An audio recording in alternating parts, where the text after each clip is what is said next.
I love great conversations. Hi, my name is Angel Jones. Thank you for joining me on 12-minute convos where I help you create a brand of your own unique, real self.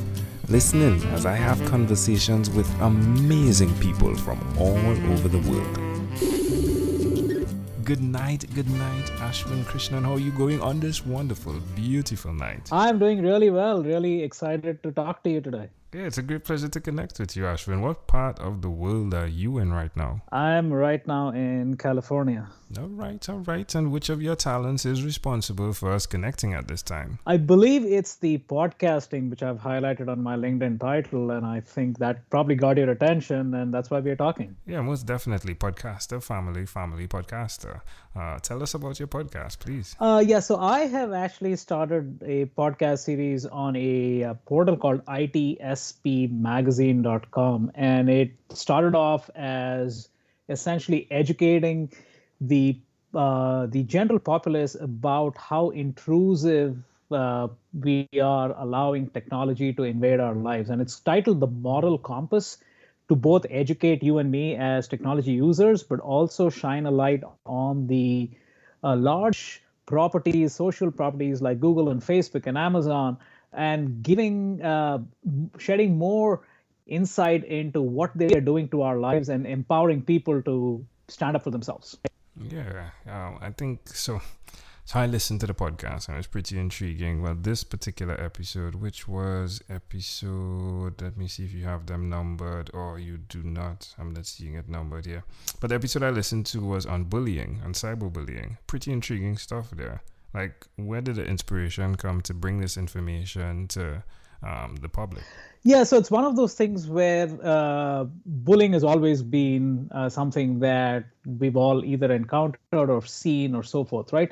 But now with technology, it becomes so much easier because you can without having to worry about repercussions or physical repercussions when you encounter somebody, you can just do it online and you think it's easy and you can get away with it, right? So in some sense, I think that's again the enablement of saying, hey, cyberbullying is equally, if not more damaging because of the impact it has on the victim far after the deed is done, because your remnants, or what I call your digital exhaust, stays with you in the form of your tweet or the form of your Facebook post long after the incident has happened. So I think it has much more far-reaching implications than the traditional sort of bullying that we've grown up with. Yeah, and you touched as well, which was intriguing to me, the effects of the availability of the technology to the bully. So the individual who sleeps with his or her phone and the notifications that then come through, which is in the middle of the night. So now the bully actually has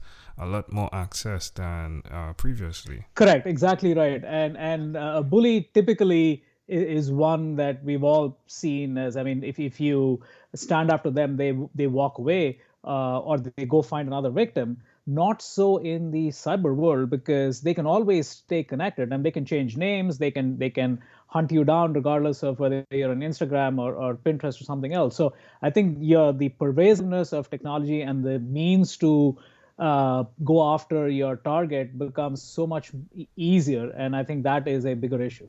Why will you continue to repeat the skill of sharing this message, Ashwin? I think the impact of getting others to know what this means, and I think just awakening people to the reality that both not just we as individuals are facing, but also the future generations, right? To empower them and ensure that they understand what kind of digital universe they've been brought into. Unlike us who have had to adopt to technology, they are, I call, digital natives. So the rules are different. However, the implications on human psyche and behaviors continue to be the same. But tell us one other thing that you've done consistently over the last 3 years, please. Yeah, so this one was easy for me because we're having this conversation now versus 6 months ago. And the reason I say that is I have looked deep and hard consistently to find out what my mission statement is, right? Just to understand what my raison d'etre is.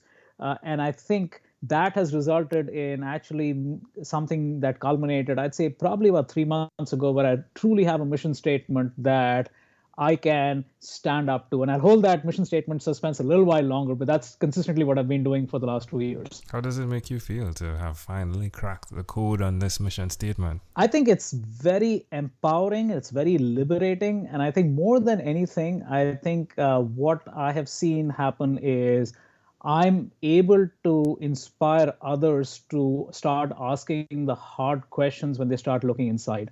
And when I share my mission statement with others, I can already see their light bulbs going off saying, oh shit, I need to start doing this as well, because I've never answered the question why. It's always been about what and who. Yeah, suggest to someone out there why they should take a bit more time to do the reflection that's necessary to find out their mission statement, Ashwin. Exactly. And sometimes that time could be a week, a month, a year. In my case, it took 2 years. So it really depends on how deep you look, because for one thing I will say for those embarking upon this is you will end up with a lot of false mission statements, because if you take the easy path, and I did that for many months, and you will realize that it's false because you will stop doing something at the drop of a hat and you go back and say, oh, this was part of my mission, but why am I not following through? Because it was a false mission statement. So you'd have to go through trial and error to actually get to the true one. And you'll know when you've gotten there, because anything that you do, it will always be tied to, in my case, 3 pillars of my mission statement. Love it. Amazing audience. You're hearing it live from Ashwin Krishnan. Again, dropping some amazing value. His podcast, ITSP Magazine. You can definitely check that out. Is there any other place you'd like to point us to connect with you, Ashwin? Yeah, so I also do a lot of blogging, particularly on thriveglobal.com. And that's a place where I find some really fantastic authors talk about life and finding meaning and figuring out how to navigate today's workplace. But it's more about just finding your inner meaning, finding what compels you, how to inspire others. So thriveglobal.com, highly recommend, not just for my articles, which are few in number right now, but really given the depth and the breadth of what it has to offer. Well, Ashwin, let's switch gears for a moment now and let me invite you into my time machine that is surrounded with beautiful, warm, blue Caribbean water. Ashwin, what is your earliest childhood memory? So my earliest childhood memory is a very vivid one. I was in first grade back in India, and our school bus, which transports us from school to home, and that afternoon never showed up. And what I did was I rounded off 4 or 5, I believe, of my classmates, and we walked about 10 kilometers from school to our respective homes, which were roughly in the same neighborhood. But it took us about an hour and a half. Imagine like really small 6-year-old, 5-year-olds walking through horrendous traffic, right? And I came home. My parents were out traveling somewhere. My grandmom was there, and I went straight to bed and never woke up for 2 hours. And then she started getting calls from irate parents of those kids saying, "Hey, did you know what your grandson did?"